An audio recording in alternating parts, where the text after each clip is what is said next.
hơi ai cái xa chờ có được nôm hai sầm khăn nó mìnhไปอ่านទៀតthôi rồi អញ្ចឹងผมផសខាត AI Pro សេខាត AI Pro ក៏មានមុខងារបញ្ចូលឯកសារឬក៏បញ្ចូលរូបភាពដើម្បីក្នុងការឆ្លើយសំណួរឬសង្ខេបអត្ថបទផ្សេងៗយើងបានដាក់ឲ្យអញ្ចឹងជំហានដំបូងគឺ upload អត្ថបទឬក៏រូបភាពដែលអ្នកនរគ្នាចង់ដាក់បន្ទាប់មកដាក់ចំណងជើងបន្ទាប់មកចុចបញ្ចូលនោះអ្នកនរគ្នានឹងបាន agent ថ្មីមួយដែលអ្នកនរគ្នាអាចចុចចែកក្នុងការសួរសំណួរឬក៏សង្ខេបអត្ថបទឬក៏រូបភាពនោះបាន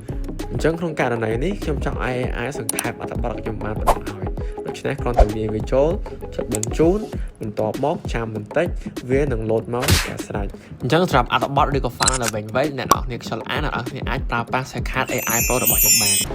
វិធីងាយៗសំខាន់ upload file បានតាមចិត្តទៀតអញ្ចឹងបើអ្នកនរគ្នាកំពុងតែប្រើប្រាស់ AI ហើយកុំភ្លេចប្រើ Shortcut AI Pro